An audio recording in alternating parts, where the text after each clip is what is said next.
আজ দেখতে দেখতে কতটা দিন হয়ে গেল। আমার এই ছোট্ট সংসারটাকে আর আগের মতো গুছিয়ে সংসার করতে পারি না, পরিপাটি করে যেন রাখতেই পারি না। শুভ সকাল আমার প্রিয় বন্ধুরা, কেমন আছো সবাই? আশা করি যে যেখানে আছো ভালো আছো, সুস্থ আছো। ত্রিপুরা আগরতলার ছোট্ট একটা গ্রাম থেকে আমি তোমাদের সবাইকে অনেক অনেক ভালোবাসা জানিয়ে আজকের দিনটাও তোমাদের সাথে নিয়ে শুরু করলাম। আমার কিন্তু বেশিরভাগ প্রত্যেকটা দিনই বাসি কাজ দিয়ে শুরু হয়, কারণ সকাল সকাল মা তো ঘুম থেকে উঠে সেই সেন্টারে চলে যায়। তার জন্য কিন্তু সেই সকাল থেকে রাত পর্যন্ত সমস্ত দায়িত্ব আমায় মাথায় নিয়ে সুন্দর করে গুছিয়ে পরিপাটি করে কাজগুলি করতে হয় আমার ছোট্ট মেয়েটাকে নিয়ে। তো এদিকে আমার কিন্তু বাসি ঘর ঝাড় দিয়ে জল দেওয়া হয়ে গেছে দরজায়। এদিকে এসে কিন্তু ছাগলটাকেও ছেড়ে দিলাম। বেলা তো অনেকটা হচ্ছে, ঘরের মধ্যে ওরস্তলি করছিল আর কি, টিনগুলি কীরকম সরিয়ে দিচ্ছিল, দেরি হয়ে যাচ্ছিল তো তাই। তো আগে ছাগলটাকে ছেড়ে দিলাম, তারপর গোবর জলটা দিয়ে দিচ্ছি পুরো বাড়িতে, তারপর কিন্তু উঠানটা ঝাড় দিয়ে নেব।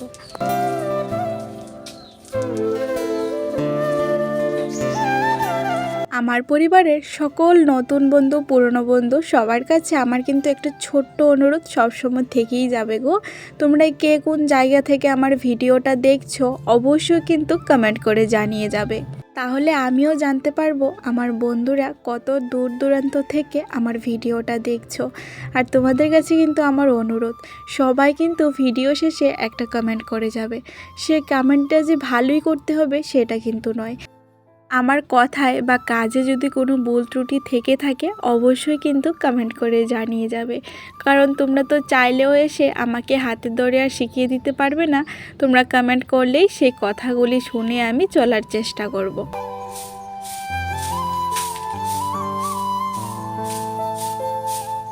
তোমাদের সাথে গল্প করতে করতে পুরো বাড়িতে গোবর জল দিয়ে দিয়েছি, এখন উঠানটা ঝাড় দিয়ে নিচ্ছি। আর জানো তো, সকালবেলাও উঠানটা ঝাড় দিতে গেলে এত পরিমাণ ধুলা ওঠে না, তাই আগে মাথায় আর মুখে একটা গামছা বেঁধে নিয়েছি। জানো তো বন্ধুরা, আগে মনে করতাম হয়তো সত্যি জীবনটা অনেক সুন্দর আর সময়গুলি ঠিক এভাবেই কেটে যাবে সুন্দরভাবে, কিন্তু এখন যত দিন যাচ্ছে ততই যেন আমার ধারণাটা পাল্টে যাচ্ছে। যত দিন যাচ্ছে দিনগুলি শুধু কঠিনই আসছে।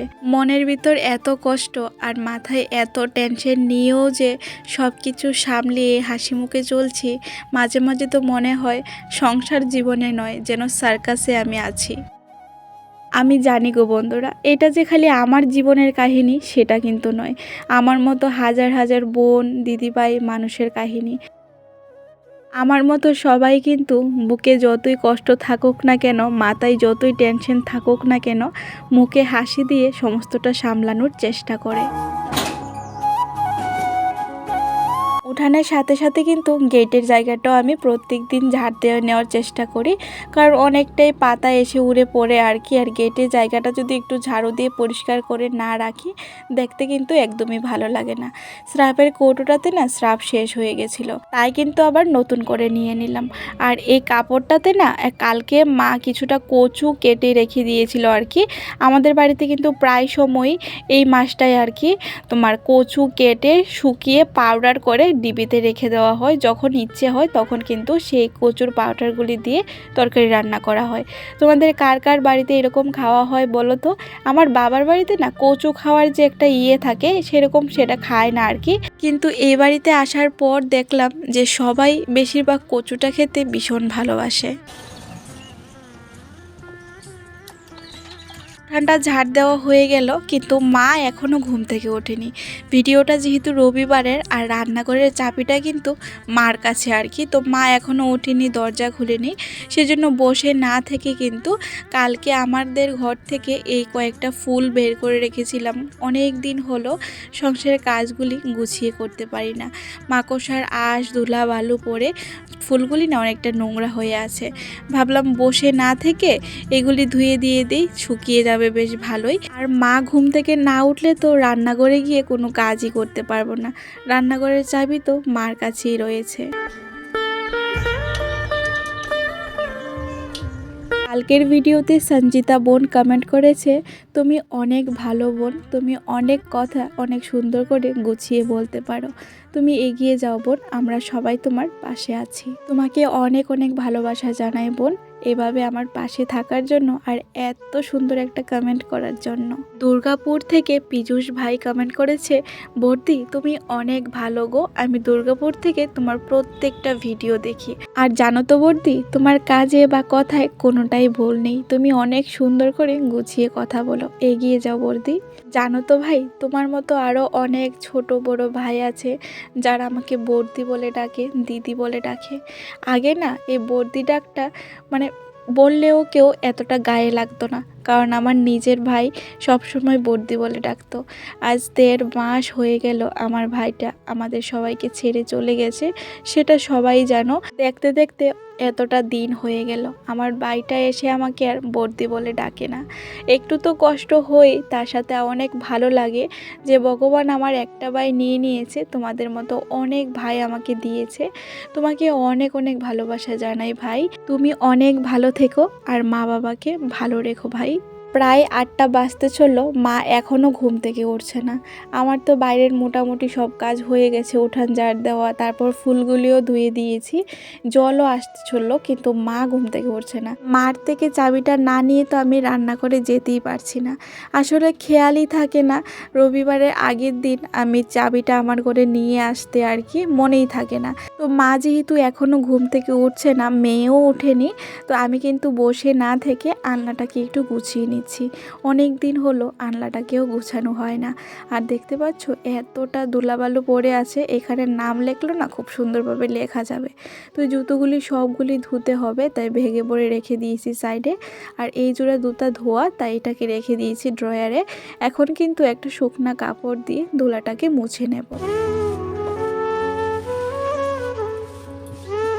মিলি দিদিভাই কমেন্ট করেছে, মানুষের কথায় কান দিও না বোন, মানুষের কাজই মানুষকে নিচে নামানো, তুমি এগিয়ে যাও, এভাবে আমরা সবাই পাশে আছি। দিদিভাই তোমাকেও অনেক অনেক ভালোবাসা গো, এত সুন্দর একটা কমেন্ট করে আমার পাশে থাকার জন্য। সুমিত্রা দিদিভাই কমেন্ট করেছে, তুমি অনেক ভালো বোন, মানুষের কথায় একদম কান দিও না, যদি এভাবে পিছিয়ে যাও মানুষের কথা শুনে, তাহলে বাবা মাকে কিভাবে ভালো রাখবে বলো।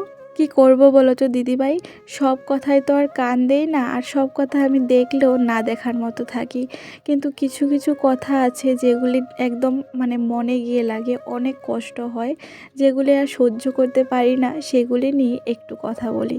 তারপরও আমি কাউকে অপমান বা ছোট করার চেষ্টা করি না, শুধু আমি আমার মনের কষ্টগুলি বা মনের কথাগুলি ভিডিওর মাধ্যমে তোমাদের সাথে শেয়ার করি।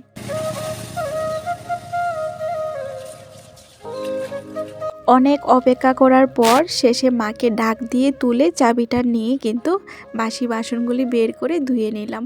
আর জল না এখনও আসেনি, তাই ভাবলাম যেহেতু বাসন ধোয়া হয়ে গেছে, গামলাটাকে একটু পরিষ্কার করে নিই, আর আগের যে কলসের জল আছে সেগুলি কিন্তু গামলায় দিয়ে দিই, তারপর তো জল আসলে আবার নতুন জল দিতেই পারবো। শিপ্রা দিদিভাই, পূজা বোন, আবুল কিশোর ভাই কমেন্ট করেছে, মানুষের কথায় একদম কান দিও না বোন, তুমি অনেক ভালো মেয়ে, সংসারটাকে সামলাও, তার সাথে মা বাবাকেও ভালো রাখতে হবে তোমায়। তোমাদের সবাইকে অনেক অনেক ভালোবাসা জানাই আমার মন থেকে, তোমরা সবাই পাশে থেকো আমার এভাবে, আর অবশ্যই পরিবারের সবাইকে ভালো রেখো। তোমাদের সবাইকে যতই আমি ধন্যবাদ বলি না কেন, সারা জীবন ঋণী থাকলে হয়তো এত ভালোবাসার দাম আমি তোমাদের দিতে পারবো না, কারণ তোমরা যদি তোমাদের মূল্যবান সময়টুকু দিয়ে আমার ভিডিও না দেখতে, তাহলে কোনোদিনই আমি এই জায়গায় আসতে পারতাম না। আমার কিন্তু তোমাদের সাথে গল্প করতে করতে স্নান করা খাওয়া সমস্ত কিছু হয়ে গেছে, মেয়েটা এখনও ঘুমাচ্ছে, আমি কিন্তু ঘুমাইনি, বিকেলে টুকটাক কাজগুলি সেরে নিচ্ছি। আর দুপুরবেলা কিন্তু আমি না ঘুমিয়ে ভিডিও এডিট করে আপলোড দিই, যদি কোনো দিন ভুলবশত বা শরীর খারাপ লাগলে ঘুমিয়ে যাই, সেদিন কিন্তু আর ভিডিও আপলোড দিতে পারি না। তো এইদিকে কিন্তু আমার কাপড় চোপড়গুলি আনা হয়ে গেছে, আর সকালে যে ফুলগুলি ধুয়ে দিয়েছিলাম এগুলিও কিন্তু খুব সুন্দরভাবে শুকিয়ে গেছে। নিয়ে চলে আসলাম ঘরে, ফুলগুলি কিন্তু এই শোকেজের সামনে ঠাকুরগুলির সাথে থাকে আর কি, আমি জানি গো বন্ধুরা, ঘরের ভিডিও কোয়ালিটিগুলি অনেকটাই খারাপ আসে। তার জন্যই তো আমি ঘরে কোনো ভিডিও তোমাদের সাথে শেয়ার করতে পারি না। আমারও ইচ্ছে করে ঘরের প্রত্যেকটা ভিডিও ক্লিপ তোমাদের সাথে শেয়ার করতে, আমার ছোট্ট মাটির ঘরটা তোমাদের সাথে শেয়ার করতে, কিন্তু এই যে লাইটের সমস্যা, তার থেকে বড় সমস্যা ক্যামেরার সমস্যা, যার জন্য আমি কিছুই শেয়ার করতে পারি না। ঘরের সমস্ত কিছুই বাইরে টুকটাক শেয়ার করার চেষ্টা করি। তো ফুলগুলি কিন্তু আমার রাখা হয়ে গেছে। বন্ধুরা, তোমরা যারা এখন পর্যন্ত আমার ভিডিওটার সাথে আছো, নিজেদের মূল্যবান সময়টুকু দিয়ে তোমাদের সবাইকে মন থেকে অনেক অনেক ভালোবাসা জানাই।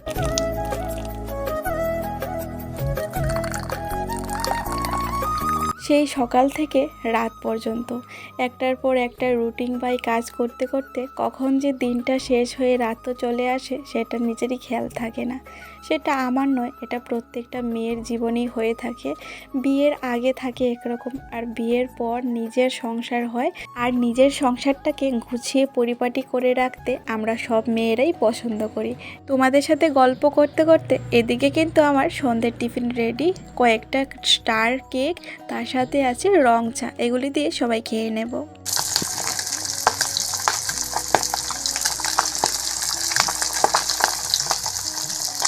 চা খেয়ে এসেই কিন্তু আর দেরি করিনি, বসিয়ে দিলাম রান্না। সন্ধ্যার সময় তোমাদের দাদা বাজার থেকে এই পাবদা মাছ এনেছিল, আর এখানে মা কেটে রেখেছে কালকে ডাঁটা আর আলুটা এখন আমি কেটে নিয়েছি। এগুলি দিয়ে করব মাছের ঝোল, মশলাও রেডি, আর এখানে আছে কিন্তু আলু ভাজা। রান্নাটা কিন্তু কালকের জন্য একেবারে করে নেব। শুভ সন্ধ্যা বন্ধুরা, এখন বাজে 7:30। তো সবাইকে চা টিফিন দেওয়া হয়ে গেছে, তার সাথে মেয়েটাকে একটু পড়াশোনা করিয়েছি, যদিও অভ্যাসটা আগে উঠে গেছে আর কি, এখন পড়াতে খুব কষ্ট হয়। তো প্রায় 8টা বাজতে চললো, 4:30 7:30 বাজে। তো চলে আসলাম রান্না করে, রান্না করতে হবে। আর শুধু ভাত রান্না করলেই হতো, দুপুরে তরকারি আছে। কিন্তু কালকে সকালে না, মানে আজকে হলো রবিবার, সোমবারে সকালে ভোর 5টার দিকে যাব ডাক্তারের কাছে। মাথা ব্যথা তো ভীষণ আজকে অনেক দিন ধরেই, তো মাথা ব্যথার জন্য ডাক্তার দেখাতে হবে। ভোর 5টায় যাব, ওইখানে তোমার 6টার মধ্যে কিন্তু যেতে হবে ডাক্তারের কাছে আর কি, যে আমাদের টাইমটা দিয়েছে। তো আমাদের এখান থেকে ডাক্তারের কাছে যেতে যেতে কিন্তু প্রায় 1-1.5 ঘন্টা লাগবে, তাই অনেকটা আগে বেরোবো। আর এত সকালে তো রান্না করা সম্ভব নয়, আর ডাক্তারের কাছ থেকে আসতে আসতেও কিন্তু সেই 11টা 12টা বেজেই যাবে। মা ডাক্তার দেখাবে, আমি ডাক্তার দেখাবো, তো ওইখান থেকে এসে কখন রান্না করব, সেই জন্যই কিন্তু এখন ডাঁটা দিয়ে আলু দিয়ে মাছের ঝোল করব, আলু ভাজা করব। তো এগুলি দিয়ে রাত্রেও খাওয়া হবে, কালকেও দিনের বেলাও খাওয়া হবে। তো সেই জন্য আর কি রান্না করা এত কিছু। তো এটাই ছিল বলার। তো এখন বাজে প্রায় 7:40, আর এখন আসবো লাইভে। তার আগে ভাবলাম চলো ভিডিওটা শেষ করি। আর রাতের বেলা তো চাইলেও কিছু শেয়ার করতে পারি না বন্ধুরা, এত নেট মানে ক্যামেরার ডিস্টার্ব আর কি, মোবাইল তো খারাপ তোমরা জানোই, তার মধ্যে আবার লাইটেরও সমস্যা। তো চলো আজকের ভিডিওটা এখানেই শেষ করি। তোমরা সবাই অনেক ভালো থেকো, সুস্থ থেকো, সাবধানে থেকো, আর অবশ্যই আমার পাশে থেকো। দেখা হবে নতুন কোনো ভিডিওতে।